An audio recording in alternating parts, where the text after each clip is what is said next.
सद्गुरु प्राप्ति। हृदय सम्राट तत्वदर्शी श्री सद्गुरुदेव जी ने सीमा प्रांत में जो शरणागति का सार सिद्धांत जन साधारण को समझाया था, उसी समर्पण भाव और सर्वस्व गुरु अर्पण के महान उपदेश का पंजाब में भी प्रचार प्रसार किया। श्री महाराज जी के इस पुरातन उपदेश से पंजाब निवासी प्रेमी भी बहुत प्रभावित हुए। जिसने भी एक बार आपका दर्शन किया, बस आपका ही हो गया। उसे अपने तन मन की सुधि ना रही। उसने तन मन धन सब कुछ श्री इष्ट देव भगवान के चरण कमलों में अर्पण कर दिया। यूं तो हजारों की संख्या में श्रद्धालु सेवक आपके शरणागत हुए, परंतु उनमें से अनेक महानुभावों को आपने संन्यास दीक्षा लेने का भी सौभाग्य मिला। उन सभी प्रेमियों की गणना करना कठिन है जिनको श्री गुरुदेव ने स्वयं अपने हाथों तप और त्याग का प्रतीक भगवा पहनाया। परंतु कुछ प्रमुख महात्मा जनों के सद्गुरु शरण में आने का संक्षिप्त विवरण दिया जा रहा है, जिसे ब्रह्म विद्या के जिज्ञासु उन महानुभावों के जीवनों से प्रेरणा ग्रहण कर सकें। सर्वप्रथम यह दास अपनी गाथा का वर्णन करता है। जब सन 1925 में श्री स्वामी निजात्मानंद जी श्री महाराज जी की आज्ञा अनुसार अपनी प्रचार यात्रा पर मलपुर गोजरा में पधारे, तो दास को उनके पवित्र दर्शन और सत्संग का लाभ प्राप्त हुआ। मैंने उनसे मंत्र दीक्षा ली। फिर जब प्राणाधार श्री सद्गुरुदेव जी दिसंबर सन 1926 में गोजरा पधारे थे, तो उनके पावन दर्शन करके कृतार्थ हुआ। श्री सद्गुरुदेव जी ने अत्यंत कृपा करके गुप्त रूप से मेरा नाम और भेष बदल दिया, परंतु मेरे घर वाले इस बात के विरुद्ध थे। जब भी कभी मैं सत्संग में जाता अथवा श्री सद्गुरुदेव जी के दर्शन करने की इच्छा प्रकट करता, तो घर वाले बहुत मारते पीटते। जहाँ तक पिताजी का संबंध है, उनकी आंतरिक इच्छा यही थी कि मैं श्री महाराज जी की सेवा में ही रहूं। पिताजी की कृपा से ही मुझे इस मार्ग में सफलता मिली। उन्होंने अपने प्रेम और सहानुभूति से मेरी लगन को और भी दृढ़ता दी थी। उनका हार्दिक विचार यही था कि मैं साधु हो जाऊं, परंतु दूसरों के कहने सुनने पर वह कहा करते थे कि मुझे घर में ही रहना चाहिए। कुछ समय बाद पिताजी का देहांत हो गया, परंतु मेरी मानसिक अवस्था वैसी ही वैराग्य युक्त बनी रही। एक दिन मुझे एक कमरे के अंदर पांव में जंजीरें डालकर बंद कर दिया गया, ताकि मैं कहीं बाहर ना जाऊं। ऐसी परिस्थिति में मुझे 2-3 दिन भूखा प्यासा उसी कमरे में बंद रहना पड़ा। अंत में माताजी को दया आई और उन्होंने मुझे बाहर निकाल दिया। बाहर निकलते ही मैं सीधा गुरु दरबार में पहुंचा, जो भखड़े वाली गांव से लगभग सवा मील दूर था। मैंने वहां जाकर श्री सद्गुरुदेव महाराज जी के चरण कमलों में प्रार्थना की कि दास अपने शरीर का अंत कर देना चाहता है। आत्महत्या का कारण यह है कि अब आपके वियोग को अधिक सहन नहीं कर सकता। घर वाले मुझे आपके पास आने नहीं देते, इसलिए इस प्रतिदिन के क्लेश को समाप्त करने के लिए मैं अपने शरीर को नष्ट कर देना चाहता हूँ। मेरी यह बात सुनकर श्री सतगुरुदेव महाराज जी अत्यंत क्रोधित होकर कहने लगे, तुम इस शरीर को नष्ट करने वाले कौन होते हो? तुम कहते हो कि यह शरीर श्री गुरु महाराज जी के चरणों में अर्पण कर रखा है, फिर इस पर तुम्हारा क्या अधिकार रहा? तुम्हें इसके सुख दुख से क्या प्रयोजन? वास्तव में ऐसे दुख देखने से ही तुम्हारी भक्ति परिपक्व होगी। हमारी आज्ञा है कि तुम घर जाओ और घर में ही रहकर फकीरी कमाओ। फिर घर वालों से प्रेम पूर्वक इस बात की आज्ञा लो कि वह तुम्हें प्रसन्नता पूर्वक हमारे दरबार में आने की स्वीकृति दें। भविष्य में फिर कभी अपने मन में जीवन का अंत करने का संकल्प ना उठाना, यह महापाप होगा। यह शरीर भी अब हमारा है और इस पर अब तुम्हारा अधिकार समाप्त हो चुका है। इस प्रकार श्री महाराज जी की आज्ञा अनुसार मैं घर लौट आया और एक लंबा सा चोला, जिसे अल्फी कहते हैं, पहन लिया। मैं अधिकतर समय गांव के बाहर व्यतीत करता और प्रातः तथा सायंकाल अपनी बिरादरी के घरों से भिक्षा मांगकर पेट भर लेता। इसी बीच घर वालों ने यहाँ तक कह दिया कि अब यह पागल हो गया है। इस पागलपन में ही दूसरों के घरों से भिक्षा मांगता फिरता है। इस पर घर वाले बिरादरी वालों से बहुत क्रोधित हुए और उनसे लड़ पड़े। कहने लगे कि आप लोगों ने हमारे लड़के को खराब किया है। यदि आप लोग इसे भिक्षा ना दो तो यह भूखा रहेगा और फिर घर आ जाएगा। घर वालों के बहुत बाध्य करने पर बिरादरी वालों ने इस दास को भिक्षा देनी बंद कर दी। 3-4 दिन तो बेरियों के बेर खाकर निर्वाह किया। घर वाले पूछते कि खाना कहाँ से खाया है, तो उन्हें कह देता कि मुसलमानों के घर से खाया है। इस पर घर वालों ने मारना भी बंद कर दिया और मुझे अनुमति दे दी कि भिक्षा मांग लिया करूं। इस प्रकार कुछ महीने व्यतीत हो गए। श्री महाराज जी की प्रगट रूप से यह आज्ञा थी कि मैं उनकी कुटिया पर ना जाऊं, और दिखावे मात्र मुझ पर यह दोष भी लगाया गया कि मैं श्री महाराज जी तथा गुरु दरबार की निंदा करता हूं। इसलिए मुझे आश्रम में आने की आज्ञा नहीं दी गई। किंतु गुप्त रूप से श्री महाराज जी की विशेष कृपा बनी हुई थी। श्री महाराज जी प्रतिदिन सैर करते हुए जंगल में बहुत दूर तक आ जाते थे और इस प्रकार मुझे उनके पावन दर्शन हो जाते। घर वालों को विश्वास सा हो गया कि श्री महाराज जी उनका पक्ष ले रहे हैं तथा मेरे विरुद्ध हैं। इस प्रकार कुछ दिन व्यतीत हुए। तब एक दिन मैंने बहुत निराश होकर यह सोचा कि मेरी यह दशा तो घर वालों ने अब सहन कर ली है, इसलिए अब कोई और योजना सोचनी चाहिए। तब मैंने यह कहना आरंभ कर दिया कि घर से दूर कहीं बाहर कटास राज तीर्थ की ओर चला जाऊंगा और वहां किसी दूसरे साधु को गुरु धारण कर लूंगा, क्योंकि श्री महाराज जी तो मुझे अपने पास रखने के लिए तैयार नहीं। मैंने उनके लिए कितने दुख सहे, परंतु वह है कि मुझे गुरु दरबार में भी आने नहीं देते। अब मैं किसी दूसरे महापुरुष से भेष लूंगा। घर वालों को धीरे धीरे इस बात का निश्चय हो गया कि मैं वास्तव में ही घर से बाहर कहीं दूर चला जाऊंगा और फिर कभी नहीं लौटूंगा।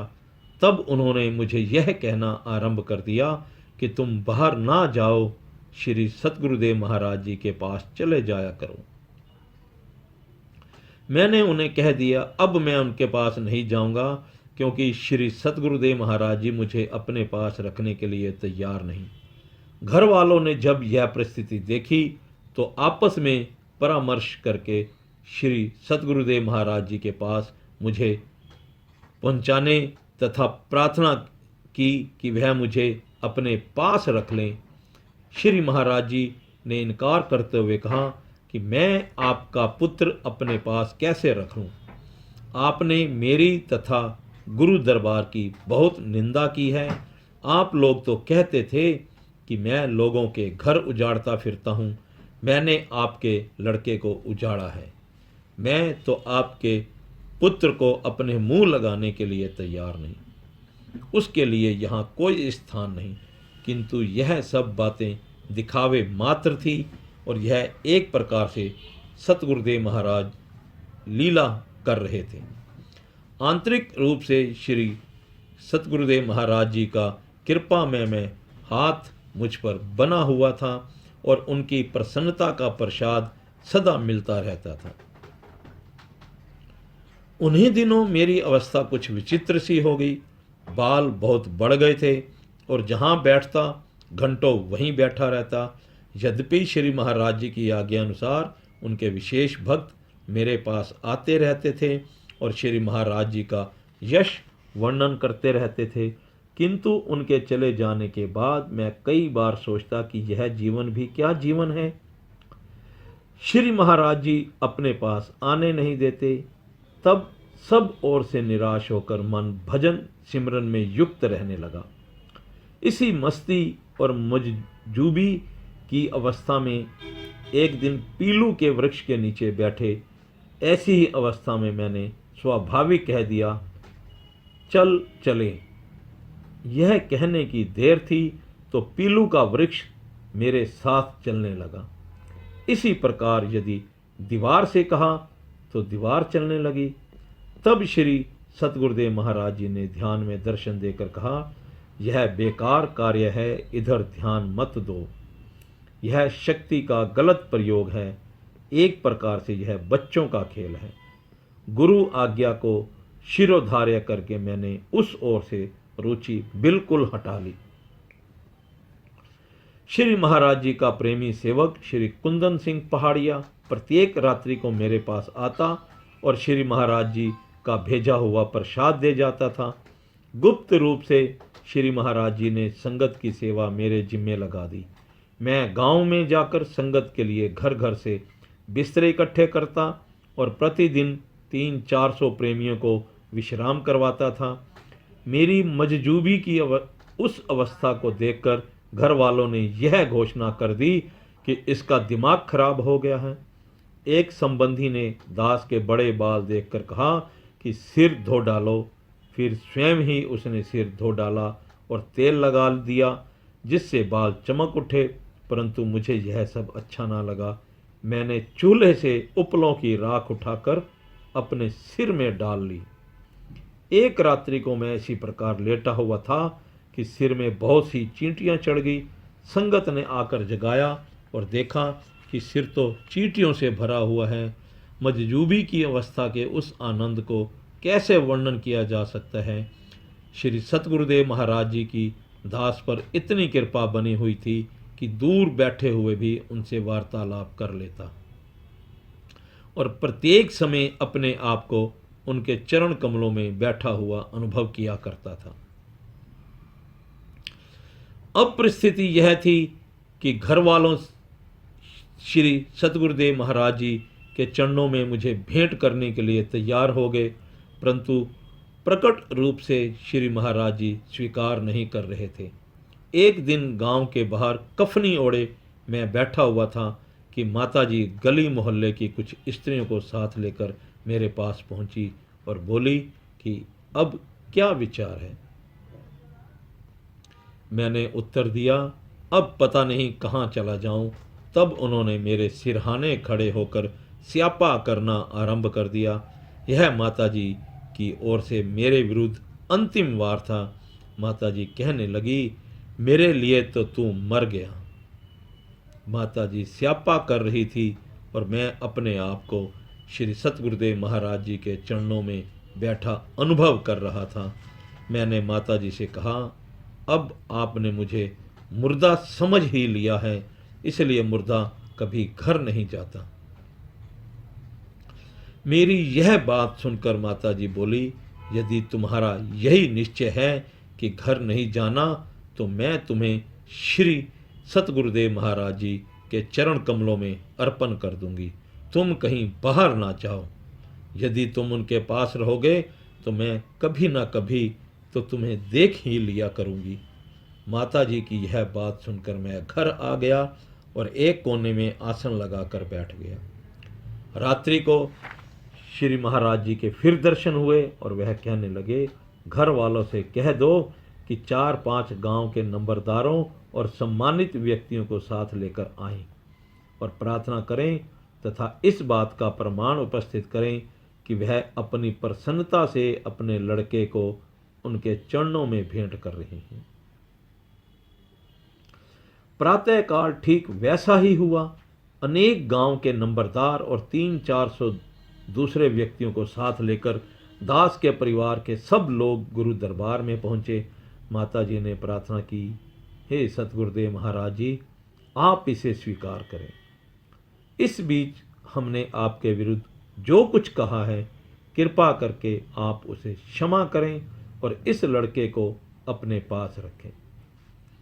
उस समय ऐसा गंभीर वातावरण था कि जिसका वर्णन करना कठिन है। श्री महाराज जी ने कुछ समय बाद कहा कि हम आपकी विनती स्वीकार करते हैं, परंतु हम स्वयं इस लड़के से 2-4 बातें करके देखते हैं।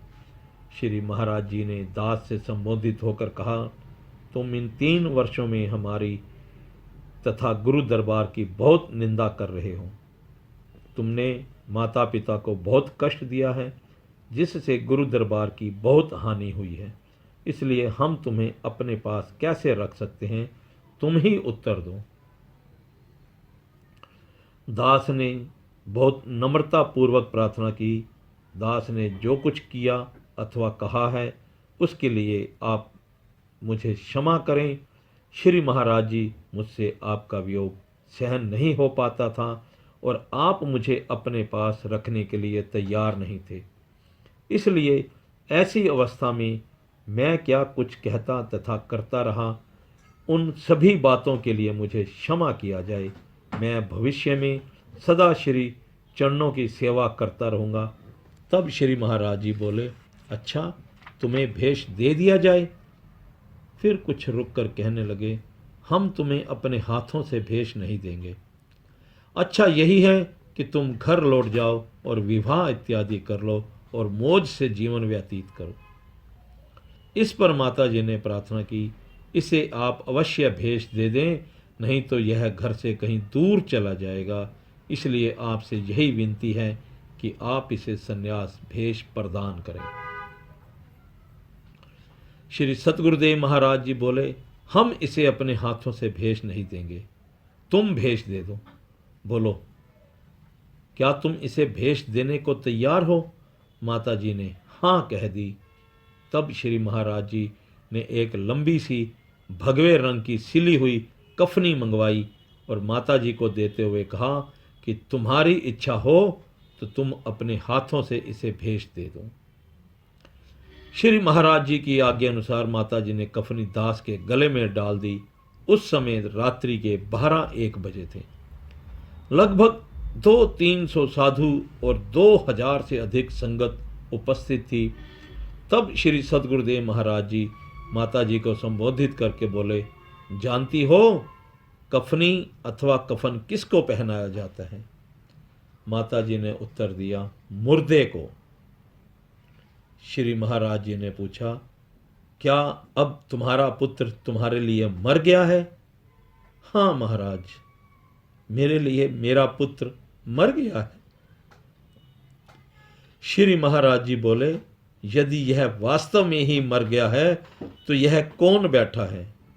माता जी बोली, अब यह गुरु महाराज जी का चेला बैठा हुआ है। श्री महाराज जी बोले, क्या तुम जानती हो कि यह अब तुम्हारा बेटा नहीं, महाराज जी का चेला है? माता जी ने कहा, जी हाँ, मैं मानती हूं, यह आपका चेला है। श्री महाराज जी बोले, तुम मेरे चेले को नमस्कार करो। यह आज्ञा पाकर माता जी ने दास के चरणों में नमस्कार की। उस समय मेरा मन डोल रहा था, नेत्रों से अश्रुधारा बह रही थी। श्री महाराज जी ने दास के मन की बात को जानकर कहा, जानते हो इसने तुम्हें किस लिए प्रणाम किया है? क्योंकि तुम हमारे चेले हो, इसलिए नहीं कि तुम इसके बेटे हो। अब हमारी आज्ञा है कि तुम माता जी के चरणों में नमस्कार करो। मैंने अपनी माता जी के चरणों में नमस्कार किया और श्री महाराज जी की आज्ञा अनुसार उन्हें वचन दिया कि जिस समय आप याद करेंगी दास आपके पास पहुंच जाएगा। उस समय माता जी ने मुझे भेष मिलने की प्रसन्नता में बहुत सा प्रसाद चढ़ाया। श्री गुरु महाराज जी ने उस समय दास का नाम अभोलानंद रखा तथा पिछले 3 वर्षों से जो गुप्त नाम और भेष दिया हुआ था उसे सबके सामने प्रकट कर दिया। जब 8 पहर व्यतीत हो गए तब श्री महाराज जी ने सब महात्मा लोगों को कहा, भुल्लन अंदर सब कोई, अभुल गुरु करतार। सब कोई भूल सकता है, परंतु नहीं भूल सकता तो वह केवल गुरु और करतार ही है। इसका नाम बहुत ऊंचा रखा गया है। फिर मुझे संबोधित करके श्री सतगुरुदेव महाराज जी बोले, तुम भजन बहुत अच्छे बनाते हो और उन्हें अच्छी प्रकार गाते हो, इसलिए तुम्हारा नाम सार शब्द आनंद रखा गया। क्योंकि जो शब्द का सार है उसमें ही आनंदित रहना चाहिए। इतनी आज्ञा देकर श्री महाराज जी ने संन्यास की मर्यादा अनुसार दास की चोटी काट ली और पूर्ण भेष की रीति करके सत्संग की सेवा बख्श दी। श्री गुरु महाराज जी के अनन्य प्रेमी स्वामी परम ज्ञानानंद जी को सद्गुरु प्राप्ति कैसे हुई और उनके दिल में श्री महाराज जी के प्रति जो दिव्य भावना थी, उनका वर्णन श्री गुरु दरबार के प्रेमियों के लिए अत्यंत लाभप्रद होगा। स्वामी परम ज्ञानानंद जी का जन्म ब्राह्मण कुल में हुआ था। यह उत्तराखंड के अल्मोड़ा जिले के निवासी थे। अपने माता पिता के इकलौते पुत्र होने के नाते इनको अपने परिवार का संपूर्ण प्यार दुलार प्राप्त था। जब इनकी जन्म कुंडली माता पिता ने ज्योतिषियों को दिखलाई तो उसने कहा कि यह लड़का 15 वर्ष तक ही घर में रहेगा। इसके पश्चात किसी संत सद्गुरु की शरण में चला जाएगा। स्वामी परम ज्ञानानंद जी 15 वर्ष तक विद्याध्ययन करते रहे। यह अल्मोड़ा में स्कूल के हॉस्टल में अपने कुछ साथियों सहित रहते थे। एक दिन स्वामी परम जी अपने कुछ सहपाठियों सहित खेलते हुए नदी के किनारे पहुंचकर वहां एक शिला पर बैठ गए तो अकस्मात एक लड़के का पैर फिसला और वह गहरे पानी में डूब गया। सब लड़के बहुत भयभीत हो गए। आपने भी अपने जीवन काल में पहली बार मुर्दा देखा था। आप उसके अंतिम संस्कार में भी सम्मिलित हुए। इस दुर्घटना का आपके मन पर बहुत प्रभाव पड़ा और शरीर क्षणभंगुर प्रतीत होने लगा। इस घटना के 3 दिन पश्चात एक साधुओं की मंडली इनके हॉस्टल के पास एक मंदिर में आकर ठहरी। उन संतों का मंदिर में सत्संग होने लगा। उनका सत्संग सुनकर इनके मन में वैराग्य की भावना जागृत हुई और यह वहां से उन संतों के साथ ही चल दिए। फिर सौभाग्य से इनका गुरु दरबार के उपदेशी भक्तों के साथ संपर्क हो गया।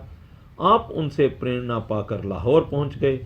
उन दिनों श्री महाराज जी के परम प्रिय सेवक स्वामी हीरानंद जी श्री महाराज जी की आज्ञा अनुसार ही सत्संग प्रचार करने के लिए लाहौर आए हुए थे और लाहौर में विलियम साहिब के क्वार्टरों में नित्य प्रति सत्संग प्रचार कर रहे थे। श्री स्वामी हीरानंद जी की प्रशंसा सुनकर एक दिन स्वामी परम ज्ञानानंद जी भी सत्संग में पहुंच गए। सैकड़ों व्यक्ति स्वामी हीरानंद जी के दर्शनार्थ आते थे। उन लोगों की अपूर्व श्रद्धा देखकर स्वामी परम ज्ञानानंद जी के मन में भी जन्म जन्मांतरों के संस्कार जागृत हो उठे। उसी रात को इन्हें एक अद्भुत स्वप्न आया जिसमें अपने आप को साधु भेष में देखा। इन्होंने जो जो दृश्य स्वप्न में देखे, कुछ काल बाद वह दृश्य ठीक उसी प्रकार प्रत्यक्ष हो गए। दूसरे दिन इन्होंने स्वामी हीरानंद जी के चरणों में प्रार्थना की, स्वामी जी मुझे भी कल्याण के मार्ग पर डालो। स्वामी हीरानंद जी ने इनसे पूछा, आपका संबंध किस जाति से है? स्वामी परम जी ने उत्तर दिया, मेरा जन्म ब्राह्मण कुल में हुआ है। स्वामी जी बोले, क्या आप ब्रह्म को जानते हो? ब्रह्म जनेति स ब्राह्मणः। इन्होंने उत्तर दिया, महाराज उसका तो मुझे ज्ञान नहीं। स्वामी जी बोले, वास्तव में ब्राह्मण वही है जो ब्रह्म को जानता हो। शास्त्र का भी यही कथन है। इन्होंने प्रार्थना की, यही जानने के लिए तो आपके चरणों में उपस्थित हुआ हूं। तब स्वामी हीरानंद जी ने इनको सहज योग का उपदेश दिया। यह निरंतर अभ्यास में लीन रहने लगे। एक दिन सभी भक्त मिलकर श्री गुरु महाराज जी की मूर्ति के सामने खड़े होकर बड़े प्रेम से आरती कर रहे थे। आप भी आरती में सम्मिलित हुए। आरती के पश्चात इन्होंने स्वामी हीरानंद जी से पूछा, स्वामी जी, आप किसकी आरती उतार रहे थे? उन्होंने हंसकर उत्तर दिया, अरे भोले भक्त, यही तो सच्चिदानंद ब्रह्म साक्षात त्रिलोकीनाथ हमारे इष्ट देव भगवान हैं। इन्होंने प्रार्थना की, क्या हमें भी भगवान जी के दर्शन होंगे? स्वामी जी ने कहा, क्यों नहीं, अवश्य होंगे। आप बड़े प्रेम से गुरु दरबार की सेवा करते चलो, बहुत शीघ्र आपको श्री महाराज जी के दर्शन होंगे। कुछ दिन पश्चात स्वामी परम ज्ञानानंद जी को चकोड़े स्थान पर सेवा कार्य करने के लिए भेज दिया गया। वहां जाकर यह बड़े प्रेम से श्री गुरु दरबार की सेवा करने लगे। श्री महाराज जी उन दिनों किसी अन्य स्थान पर विराजमान थे। स्वामी परम ज्ञानानंद जी के साथ इनके एक और साथी श्री चंदन सिंह जी भी थे। उन्होंने भी स्वामी हीरानंद जी से ही उपदेश धारण किया था। वह भी इनके साथ ही चकोड़ी स्थान पर सेवा करने लगे। इस प्रकार सेवा करते हुए काफी दिन व्यतीत हो गए। इनके मन में श्री सद्गुरुदेव जी के दर्शन की लालसा दिन प्रतिदिन बढ़ने लगी। चकोड़ी में इन्होंने महात्मा लोगों से सुना कि श्री महाराज जी दर्शन देंगे। तब यह बड़े प्रेम वश सोचने लगे कि वह कौन सी अद्भुत शक्ति है जिनके दर्शन करने के लिए महात्मा जन भी रो रो कर पुकार और कहते हैं कि इस धरती पर ही प्रभु मनुष्य रूप में दर्शन देंगे। और एक बार एक महात्मा चकोड़ी स्थान पर श्री महाराज जी की आज्ञा अनुसार आए। जब वह श्री महाराज जी के पास जाने लगे तो स्वामी परम ज्ञानानंद जी ने आंखों से प्रेम अश्रु बहाते हुए महात्मा जी से प्रार्थना की कि हमें भी आप श्री महाराज जी के दर्शन के लिए ले चलो। परंतु महात्मा जी ने उत्तर दिया, श्री सतगुरुदेव महाराज जी की आज्ञा बिना मैं आपको उनके पास नहीं ले जा सकता। यदि आप चाहो तो प्रार्थना पत्र लिखकर उनके पास भेज दो। यदि श्री महाराज जी की आज्ञा हुई तो वह आपको अपने पास बुला लेंगे। अब यह सोच में पड़ गए कि श्री महाराज जी को क्या लिखें। इनके मन में तो यही भाव था कि श्री महाराज जी तो साक्षात भगवान हैं। तब इन्होंने चाकू से अपनी उंगली काटकर उसमें से निकली हुई रक्त की बूंदों से बहुत भाव भरा यह संक्षिप्त प्रार्थना पत्र लिखा। मेरे भगवान जी, आप हमें शीघ्र अति शीघ्र दर्शन दो। कहीं यह प्राण आपकी प्रतीक्षा करते करते ना निकल जाएं। प्रभु जी, अब तो कृपा कर दो। स्वामी परम ज्ञानानंद जी रक्त की बूंदों से यह पत्र भी लिखते जाते और साथ ही आंसुओं की बूंदें टपक टपक कर उनके विशुद्ध प्रेम का प्रमाण दे रही थी। स्वामी परम ज्ञानानंद जी का प्रेम भरा यह पत्र जब श्री सतगुरुदेव महाराज जी के पास पहुंचा तो उन्होंने पत्र देखकर कहा, यह कौन सा ऐसा प्रेमी है जिसने इतना भाव भरा पत्र लिखा है। हमारी आज्ञा है कि उसे शीघ्र यहाँ ले आओ। तब महात्मा जी की आज्ञा पाकर चकोड़ी स्थान पर आए और उन्होंने श्री महाराज जी की आज्ञा स्वामी परम ज्ञानानंद जी तथा दूसरे प्रेमी श्री चंदन सिंह जी को सुनाई। श्री सद्गुरुदेव जी की आज्ञा पाकर यह फूले ना समाये और तत्काल श्री महाराज जी के पास जाने के लिए तैयार हो गए। उन दिनों श्री महाराज जी लाहौर में मुगलपुरा के किसी प्रेमी के घर विराजमान थे। श्री महाराज जी के पावन दर्शन सर्व संगत को शाम को ही होते थे। स्वामी परम ज्ञानानंद जी और श्री चंदन सिंह को महात्मा जी एक अन्य स्थान पर ठहरा गए और स्वयं श्री महाराज जी के पास चले गए। थोड़ी देर पश्चात वहाँ से लौटकर महात्मा जी ने इनसे कहा, आप लोगों को श्री महाराज जी के रात को दर्शन होंगे, यह प्रेमी प्रतीक्षा करने लगे। सायंकाल के समय श्री महाराज जी 2-4 महात्माओं के साथ सैर करने के लिए उधर से गुजरे। जब इन्होंने दूर से श्री महाराज जी को जाते देखा तो इनके मन में यह निश्चय हो गया कि यही हमारे भगवान जी हैं। तब यह श्री महाराज जी के दर्शन करने के लिए उस ओर दौड़े, परंतु महात्मा जी ने इनको बलपूर्वक रोक दिया।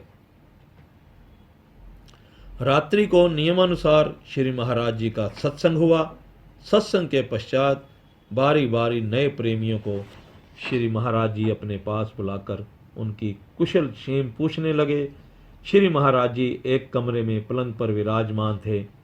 महात्मा जन चंवर हिला रहे थे। यह एक अनुपम दृश्य था। जब इनकी दर्शन करने की बारी आई तो स्वामी हीरानंद जी ने इनको श्री महाराज जी के सम्मुख पेश किया तो यह एकदम श्री चरणों से लिपट कर रोने लगे। इनका मन चाहा कि रोते रोते इन चरण कमलों में ही अपना शरीर छोड़ दूं। ऐसी दशा देखकर दयालु प्रभु ने अपना कोमल पवित्र हाथ इनके सिर पर रखकर यह वचन उच्चारण किए, ओहो भैया, बहुत भूले, बहुत भूले, बहुत भूले। अब तो अपने घर आ गए हो, अब रोने की क्या आवश्यकता है। श्री महाराज जी की अमृतमय वाणी जब कानों में पहुंची तो उसी प्रेम की मस्ती में इन्हें ऐसा प्रतीत हुआ कि मैं चिरकाल से श्री चरणों से बिछड़ा हुआ था और अब इस शरीर में आज मिलन हुआ है। सुरती निज स्वरूप तक पहुंच गई। श्री महाराज जी ने इनको बहुत प्यार किया और कहा, अब अपने घर पहुंच गए हो, खुशियां मनाओ। श्री महाराज जी के सुंदर संत स्वरूप के दर्शन करके इन्हें ऐसा प्रतीत हुआ कि साक्षात भगवान आकाश से इस भूलोक पर जन कल्याण के निमित्त इसी शरीर में उतरे हैं। तब इनके मन में संन्यास भेष लेने की प्रबल इच्छा जागृत हुई। श्री महाराज जी ने इनका सच्चा प्रेम देखकर इन्हें भगवा भेष धारण करवाया और गुरु दरबार में यह स्वामी परम ज्ञानानंद जी के नाम से प्रसिद्ध हुए। इनके साथी श्री चंदन सिंह जी को भी संन्यास भेष मिला और उनका नाम स्वामी सुख ज्ञानानंद जी रखा गया। स्वामी परम ज्ञानानंद जी श्री चरण कमलों के भंवरे थे। काफ़ी समय तक श्री महाराज जी के निज सेवा में रहे। यह अधिकतर अवधूत अवस्था में ही रहते थे। इन्हें गुरु सेवा में अपने तन मन की भी सुधि ना रहती थी। श्री महाराज जी इनको बड़े प्रेम से ओ आशिक अथवा ओ प्रेमी कहकर बुलाते थे। स्वामी गुरु प्रेमानंद जी गुरु दरबार के अनन्य प्रेमी हैं। इन्हें गुरु भक्ति तो पैतृक संपत्ति के रूप में मिली है। आपको श्री स्वामी निजात्मानंद जी के शारीरिक नाते से सुपुत्र होने का श्रेय प्राप्त है। लगभग सन 1930 की बात है। लक्की मरवत के कृष्ण द्वारा से कुछ प्रेमी श्री महाराज जी के दर्शन करने के लिए चकोड़ी आश्रम में आ गए। स्वामी गुरु प्रेमानंद जी भी, जिनकी आयु उस समय 12 वर्ष की थी, सर्व संगत के साथ लक्की मरवत स्टेशन से उसी गाड़ी में सवार हो गए। परिवार वालों को इस बात का कुछ समय पश्चात पता चला कि हमारा लड़का बिना तैयारी के केवल 2 वस्त्रों में ही संगत के साथ चकोड़ी चला गया है। सर्व संगत ने इन्हें अकेलापन अनुभव नहीं होने दिया और उन्हें अपने बच्चों से भी अधिक स्नेह दर्शाया। जब यह चकोड़ी लोक वाली कुटिया में पहुंचे तो गुरु दरबार की सेवादार एक वृद्धा माता लक्ष्मी जी को आपको सौंप दिया गया, जिसके पास गुरु दरबार के शरणागत परिवार के 2-4 बालक पहले भी विद्यमान थे।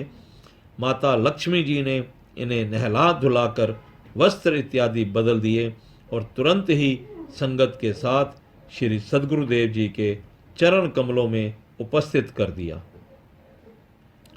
दयालु प्रभु ने इन्हें दया भरी दृष्टि से देखा तो इन्हें अपने परिवार तथा शरीर की भी सुधि ना रही। जब श्री सद्गुरुदेव जी ने अत्यंत प्यार से इनका हाथ पकड़ा तो इनके शरीर में एक बिजली सी दौड़ गई। इनका शरीर और रोमांचित हो गया, नेत्रों से प्रेम मशरू बहाने लगे, खुशी दिल में ना समाई। तब दाता दीनदयाल जी ने अपनी लीला दर्शाते हुए एक प्रेमी श्री होया राम जी को आज्ञा दी कि इस बालक को उठाकर अपने कंधे पर बिठाओ। भक्त होया राम जी ने तुरंत गुरु आज्ञा का पालन किया। इन्होंने काफी प्रयत्न किया कि कंधे पर ना बैठूं, परंतु इनका कोई प्रयास सफल ना हुआ। उस भक्त के कंधे पर श्री महाराज जी के पलंग से भी लगभग 4 फुट ऊपर अपने शरीर को बैठे देखकर इनको बड़ी लज्जा आई। श्री महाराज जी उस समय सत्संग कर रहे थे। अपने सत्संग में ही श्री महाराज जी ने सर्व संगत को संबोधित करके इनकी ओर संकेत करके कहा कि देखो भाई, तुम्हें पता है कि यह लड़का कौन है? यह स्वामी निजात्मानंद जी का लड़का है। यह कमाई वाली रूह है। जैसा पिता वैसा ही पुत्र। यह भी घर बार छोड़कर आया है। इसके पीछे और भी सब परिवार गुरु दरबार में आएगा। कुछ समय बाद वही हुआ जो श्री सतगुरुदेव महाराज जी ने कहा था। उस छोटी अवस्था में यह चकोड़ी आश्रम में ही रहने लगे। लोक वाली कुटिया से परलोक वाली कुटिया में इनका आना जाना रहता था। एक दिन श्री महाराज जी नीले घोड़े पर सवार होकर आ रहे थे।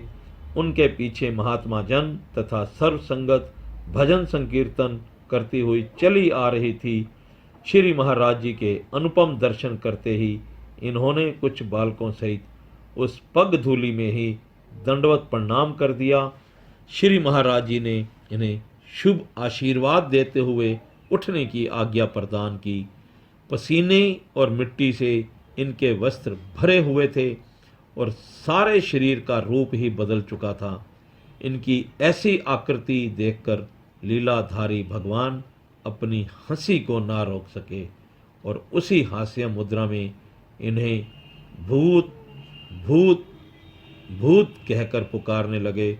श्री महाराज जी ने इनसे बड़े प्यार से पूछा, किधर जा रहे हो? उत्तर में इन्होंने केवल परलोक ही कहा था और कुटिया कहना अभी बाकी था कि श्री महाराज जी सर्व संगत को संबोधित करके कहने लगे, देखो भाई, भूत भी परलोक जा रहे हैं। सर्व संगत की ओर से आवाज आई, दाता जी, यह सब आपकी कृपा का फल है। जिस पर सद्गुरु की कृपा हो जाए उस जीव को लोक परलोक तो क्या, जीवन मुक्ति का आनंद प्राप्त हो जाता है। यही स्वामी गुरु प्रेमानंद जी श्री महाराज जी के ज्योति ज्योत समाने के कुछ काल पश्चात वीतराग सन्यासी बन गए और गुरु प्रेम में आनंद मानने लगे। श्री स्वामी रामानंद जी सत्यार्थी पर श्री महाराज जी की अत्यंत कृपा थी। श्री महाराज जी ने इनको काफ़ी सत्संग दिया था। स्वामी रामानंद जी का पूर्व आश्रम का नाम श्री गुसाई खुशी राम जी भारद्वाज था। आप गांव सालम, तहसील भलवाल, जिला सरगोदा, पश्चिमी पंजाब में बजाजी की दुकान करते थे। आप भगवान कृष्ण के अन्य भक्त और पुजारी थे। श्रीमद् भगवत गीता का संपूर्ण पाठ करना इनका दैनिक नियम था। सारी गीता इन्हें कंठस्थ हो गई थी। गीता के इस श्लोक ने इनके विश्वास को दृढ़ कर दिया था। तपस्वीभ्यो अधिको योगी ज्ञानीभ्योऽपि मतोऽधिकः कर्मभिश्च अधिको योगी तस्मात् योगी भवार्जन।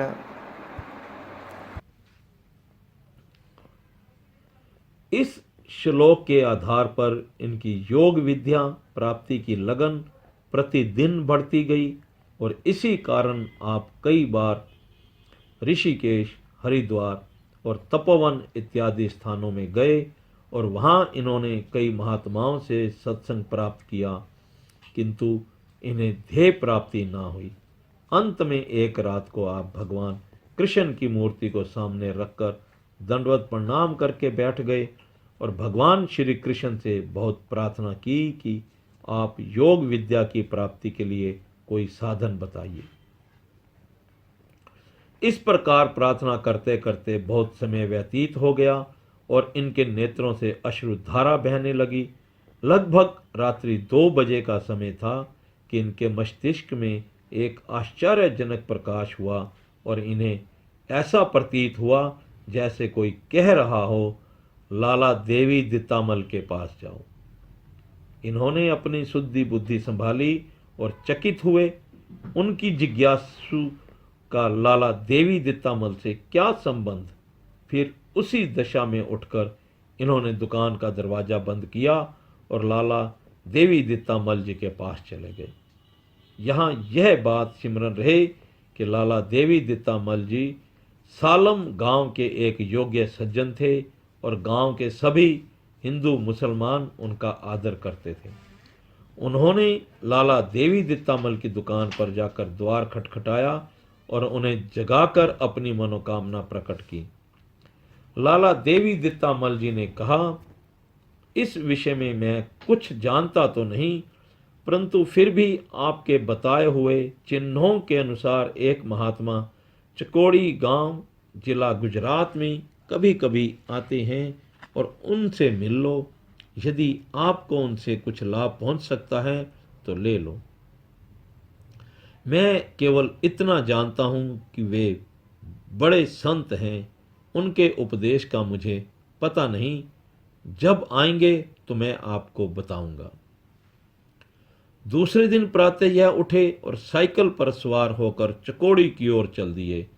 सालम से चकोड़ी लगभग 18 मील दूर थी। आप लगभग दिन के 2-3 बजे वहां पहुंचे। श्री महाराज जी गुसाई भागमल जी की हवेली में विराजमान थे। ड्योढ़ी के अंदर का द्वार बंद था। यह बाहर आंगन में बैठ गए। शाम होने को आई तो और भी कई महात्मा आए। उन्होंने आपसे समाचार इत्यादि पूछा, परंतु इन्होंने किसी को कुछ नहीं बताया, केवल श्री महाराज जी के दर्शन करने की इच्छा प्रकट की। महात्मा जन इन्हें परलोक वाली कुटिया में ले आए। इतने में हवेली का दरवाजा खुला और श्री सतगुरुदेव महाराज जी के दर्शन हुए। श्री महाराज जी का दरबार लगा हुआ था। प्रत्येक व्यक्ति दंडवत प्रणाम करके सत्संग में बैठ गया। श्री सतगुरुदेव जी एक पलंग पर विराजमान थे और नीचे दरियों पर सामने की पंक्तियों में साधु महात्मा बैठ गए और उनके पीछे गृहस्थी लोग बैठ गए। श्री गुसाई खुशी राम जी भी सबसे पीछे की पंक्ति में बैठ गए। भजन संकीर्तन होने लगा। लगभग 1 घंटे के पश्चात श्री महाराज जी ने आज्ञा दी कि सब गृहस्थी लोग अपने अपने घरों को चले जाएं। इस पर सभी प्रणाम करके उठते गए, परंतु गुसाई जी बैठे रहे। क्योंकि यह अकेले ही गृहस्थी बैठे थे, इसलिए महात्मा जन इन्हें भी जाने को कह रहे थे, परंतु यह उठने में नहीं आते थे। इतने में श्री महाराज जी की दृष्टि इन पर पड़ गई तो उन्होंने महात्मा जी को कहा, इनको कुछ ना कहो, यह बैठे रहें, यह गृहस्थी नहीं है, इन्हें आप साधु ही समझो। श्री महाराज जी के इतने वचन सुनकर गोसाई जी साधु मंडली में आकर बैठ गए। श्री गुरु महाराज जी ने कहा, मैं आज आप लोगों को साधुओं के योग्य सत्संग सुनाता हूँ। इस समय मेरे पास 7 प्रश्न हैं जिनका मैं समाधान करता हूँ। श्री महाराज जी क्रमशः एक एक प्रश्न करते गए और उनका उत्तर विस्तार पूर्वक देते गए। लगभग 2.5 घंटे तक यह सत्संग चलता रहा। यहाँ यह बात सिमरन रखने योग्य है कि गोसाई जी अपने घर से चलते समय 7 प्रश्न लिखकर अपनी जेब में डाल कर ले गए थे। इनका विचार था कि मैं यह प्रश्न श्री महाराज जी से करूँगा। यदि उनका उत्तर ठीक मुझे मिल गया तो मैं उन्हें अपना सच्चा पथ प्रदर्शक मानूंगा, यदि ना मिला तो लौट आऊँगा। परंतु इनके आश्चर्य की कोई सीमा ना रही जब इन्होंने देखा कि श्री महाराज जी ने वही 7 प्रश्न अक्षरश सबके सामने वर्णन कर दिए और उनके उत्तर भी दिए। गोसाई जी कागज निकालकर बार बार देखते और चकित होते कि यह केवल अवसर की बात है अथवा श्री महाराज जी की अंतर्दृष्टि का चमत्कार है। अब इनमें प्रश्न करने की शक्ति तो रही न थी। चित्रलिखित से उठकर खड़े हो गए और प्रार्थना करने लगे, श्री सतगुरुदेव महाराज जी, यदि आप मुझे योग विद्या का अधिकारी समझते हैं तो कृपा करके मुझे उपदेश दीजिए। श्री महाराज जी ने गोसाई जी के दोनों हाथों को अपने कर कमलों में थाम लिया और संत मंडली से पूछने लगे, आप लोग इनको जानते हैं? सब ने नकारात्मक उत्तर दिया। श्री महाराज जी बोले, यह पंडित जी हैं, इनको योग विद्या की लगन है और बहुत काल से इसके जिज्ञासु हैं। तब श्री महाराज जी ने इनको योग विद्या का उपदेश दिया और स्वामी सतगुरु सेवानंद जी की उसकी युक्ति समझाने के लिए कहा। स्वामी सतगुरु सेवानंद जी इनको बाहर ले आए, परंतु इन्होंने कहा, आप गुरु आज्ञा का पालन करें, वैसे मैंने उपदेश समझ लिया है। कुछ क्षण पश्चात यह लौटकर श्री चरणों में उपस्थित हुए और प्रार्थना की, कल मुझे घर जाने की आज्ञा दी जाए। इस पर श्री महाराज जी बोले, आपको 4 दिन यहाँ रहना पड़ेगा। आपकी बजाजी को चोर नहीं ले जाते, निश्चिंत होकर रहो। श्री महाराज जी की यह बात सुनकर गोसाई जी चकित हो गई। यह सोचने लगे कि श्री महाराज जी को उनकी बजाजी की दुकान का कैसे पता चला। उनके विषय में बताने वाला तो यहाँ कोई है ही नहीं। गोसाई जी 4 दिन चकोड़ी में रहे। उस समय उनकी अवस्था 32 वर्ष की थी। यह फागुन शुद्धि छठी संवत 1986 विक्रमी का शुभ दिन था, जब इन्हें श्री महाराज जी के पावन दर्शन और उपदेश की प्राप्ति हुई। उस दिन से लेकर आज तक श्री गोसाई खुशी राम जी ब्रह्म विद्या का निरंतर अभ्यास कर रहे हैं और साथ ही साथ जिज्ञासुओं को उसका उपदेश भी दे रहे हैं। श्री गुरु महाराज जी की आज्ञा अनुसार इन्होंने मार्च सन 1964 में श्री गुरु मंदिर नंगली साहिब में संन्यास भेष भी धारण कर लिया। श्री स्वामी रामानंद जी की शरणागति का वर्णन पंजाबी कविता में इस प्रकार किया गया है। श्री गुरु महाराज की जय। एहो गल मैं सब नु खोल दसा, सारे सुन लवो जरा ध्यान लाके। जिला सरगोदा है पंजाब अंदर, जेदे विच मंडी फुलरवान आके। खुशी राम पंडित जेदा घर उथे, बुद्धिमान भारी विद्वान आके। होया दास ओ इस दरबार दा ज्यों, जेदा हाल मैं करा बयान आके। जिवें होए दर्शन सच्चे सतगुरु दे, उस दस्या नाल जबान आके। सुनिया यश सरकार दा नाल कन्नी, दिलो चाह उठी बलवान आके। चलो देखिए क्या पाखंड रचया, लोकी दस दे लीला महान आके। जेकर दिल दी लैनगे जान मेरी, फिर मनिए ईश समान आके। लिखे 7 सवाल ते कोल रखे, एहो करांगा विच मैदान जाके। ਇਸੇ ਮਨ ਦੇ ਮਸ਼ਵਰੇ ਕਰੀ ਜਾਂਦਾ, ਚੜਿਆ ਦਿਲ ਤੇ ਬੜਾ ਅਗਿਆਨ ਆ ਕੇ। ਪਹੁੰਚਿਆ ਵਿੱਚ ਹਜ਼ੂਰ ਦਰਗਾਹ ਜਿਸ ਦਮ, ਕੀਤਾ ਦਰਸ਼ਨ ਤੇ ਬੜਾ ਹੈਰਾਨ ਆ ਕੇ। ਕਿਵੇਂ ਕਰਾਂ ਸਵਾਲ ਸਰਕਾਰ ਅੱਗੇ, ਡਰਿਆ ਦਿਲ ਡਿੱਠੀ ਜਦੋਂ ਸ਼ਾਨ ਆ ਕੇ। ਇਹ ਗੱਲ ਚਕੋੜੀ ਅਸਥਾਨ ਦੀ ਜੇ, ਕੀਤਾ ਪੰਡਿਤ ਨੇ ਜਦੋਂ ਦੀਦਾਰ ਆਕੇ ਆਮ ਹਜੂਮ ਦੇ ਵਿੱਚ ਬੈਠਾ, ਕੰਨ ਖੋਲ ਕੇ ਸੁਣੇ ਪ੍ਰਚਾਰਿਆ।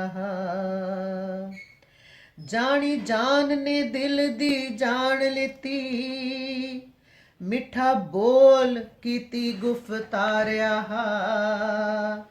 ਕਈ ਆਕੇ ਕਰਨ ਅਜਮਾਇਸ਼ ਸਾਡੀ, ਘਰੋਂ ਆਮਦੇ ਨਾਲ ਹੰਕਾਰਿਆ।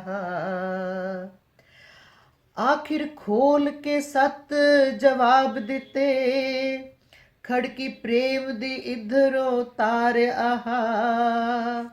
ਹੱਥ ਜੋੜ ਕੇ ਉੱਠਿਆ ਅਰਜ਼ ਕੀਤੀ, ਚਲੀ ਅੱਖੀਓਂ ਜਲ ਦੀ ਧਾਰਿਆ। ਜਾਣੀ ਜਾਣ ਤੂੰ ਹੀ, ਜਾਣੀ ਜਾਣ ਤੂੰ ਹੀ, ਬਖਸ਼ੋ ਦਾਸ ਨੂੰ ਬਖਸ਼ਨ ਹਾਰਿਆ। ਇਹੋ ਭੁੱਲ ਮੇਰੀ ਆਇਆ ਪਰਖਣੇ ਨੂੰ, ਗਿਆ ਪਰਖਿਆ ਮੈਂ ਗੁਨਾਹਗਾਰਿਆ। ਕਰੋ ਮਿਹਰ ਉਪਦੇਸ਼ ਗੁਰੂ ਮੰਤਰ ਦਿਓ, ਕਰੋ ਮਿਹਰ ਉਪਦੇਸ਼ ਗੁਰੂ ਮੰਤਰ ਦਿਓ। ਇਹੋ ਅਰਜ਼ ਕਰੀ ਬਾਰੰਬਾਰ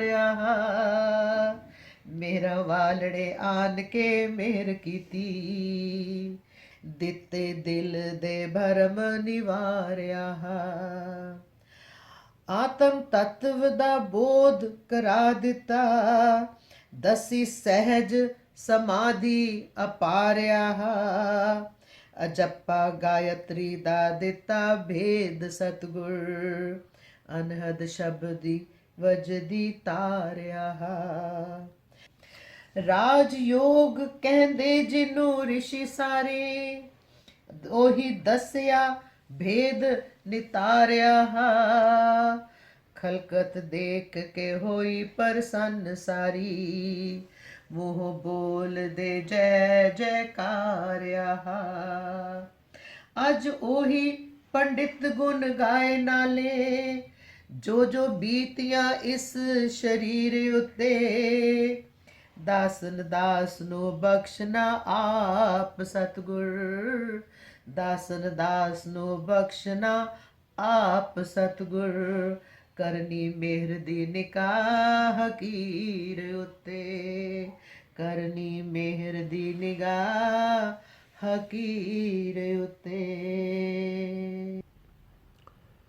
स्वामी रामानंद जी सत्यार्थी जो 7 प्रश्न लिखकर ले गए थे और जिनका समाधान श्री महाराज जी ने अपने सत्संग में किया, वह सत्संग गुरु दरबार के प्रेमियों के लिए अत्यंत लाभदायक है।